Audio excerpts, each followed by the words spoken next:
Bonsoir à tous, c'est Tristan de la chaîne Catch Forever, j'espère que vous allez bien comme d'habitude. Aujourd'hui, nouvelle vidéo sur la review d'Extreme Rules 2020, le show qui a eu lieu dans la nuit de dimanche à lundi. On perd pas de temps, je vous souhaite une bonne vidéo.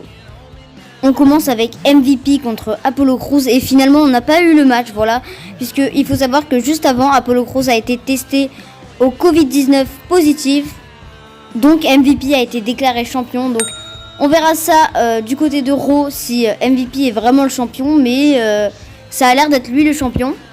Même si je pense que Apollo Crews est toujours champion, ils ont déclaré MVP champion, voilà, par forfait. Mais voilà, donc comme Apollo Crews a été testé positif au Covid, et bah nouveau champion, MVP, même si on sait pas trop. Le match qui m'intéressait le moins dans la soirée avec le moins de surprises, Nikki Cross contre Bayley pour le titre de SmackDown. Du coup, pas de surprise, Bayley conserve son titre. C'était plutôt un bon match, voilà, j'ai apprécié le match. Comme je disais dans les pronos, c'est un petit match mis dans la carte, voilà, qui sert pas à grand chose, puisque tout le monde savait sans suspense que Bayley allait gagner. The Boss Sasha Banks contre l'impératrice de demain, Asuka. Une fin un petit peu confuse, voilà, j'ai pas trop compris. Voilà, donc sans faire exprès, Asuka a craché le mist vert, voilà, la substance dégueulasse qui fait mal aux yeux sur l'arbitre. Donc on s'est retrouvé sans arbitre. Du coup, il n'y avait plus d'arbitre, donc Bayley en a profité pour aider Sasha. Et Bayley a mis le t-shirt de l'arbitre et a compté pour le compte de 3 pour la victoire. On a eu quand même pas mal de confusion avec les titres ce soir, avec MVP, voilà, qui est devenu champion des États-Unis, on sait pas, voilà, puisque Apollo Crews n'était pas là, et maintenant Sasha Banks qui devient championne, et Bayley n'était pas l'arbitre, donc voilà. Je pense qu'on aura un peu plus d'informations du côté de Raw, voilà, mais voilà, Sasha Banks gagnante, mais on sait pas si elle est championne. On passe au match suivant. Drew McIntyre contre Dolph Ziggler dans une stipulation inconnue pour le titre de la WWE. Les deux sont arrivés dans le ring et Ziggler a pris le micro et a annoncé la stipulation. Ziggler a annoncé que ce serait un Extreme Rules match, mais que pour lui. Il dit aussi que si McIntyre part, il perdra le titre par count-out. À la fin du match, voilà, Ziggler lui a fait plein de prises, le Famouser, le zigzag, même un rock bottom sur une chaise, mais Drew McIntyre se dégageait. Donc Ziggler était prêt à faire un super kick, mais il lui a fait un Claymore kick de nulle part pour le compte de 3. Donc victoire de Drew McIntyre qui conserve son titre de la WWE. Un petit peu déçu pour Dolph Ziggler, mais content pour McIntyre qui fait un très bon champion du côté de Raw. Voilà, la ceinture lui va à merveille et j'espère que son règne va continuer encore très longtemps. On verra quelle est la suite pour Drew McIntyre, quel est son prochain adversaire. Est-ce qu'il y aura un rematch contre Dolph Ziggler? Je ne sais pas, peut-être. Ou un match contre la vipère Randy Orton. Voilà, on verra bien dans les prochaines semaines. Mais voilà, content que Drew McIntyre conserve son titre de la WWE. Rey Mysterio contre Seth Rollins dans un High vs High match. À la base, je devais finir par ce match, mais finalement, j'ai trouvé plus intéressant de finir par le match entre Bray Wyatt et Braun Strowman. C'était un très bon match pour moi, un très haut level. Rollins a fait un stomp sur Rey Mysterio en dehors du ring, puis a pris sa tête et l'a enfoncé dans les escaliers comme avant.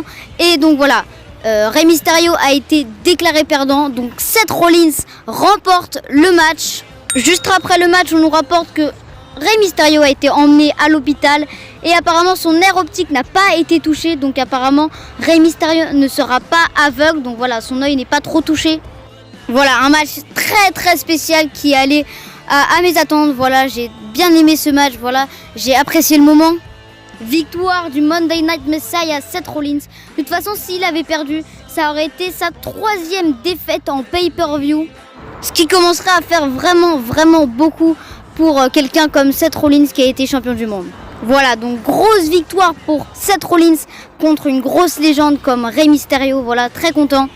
On verra ce qu'ils font dans les prochaines semaines. Je ne sais pas si Rey Mysterio a re-signé un contrat avec la WWE, mais j'espère quand même qu'il va re-signer un contrat avec la WWE. Bray Wyatt contre Braun Strowman dans un Wyatt Stamp Fight match.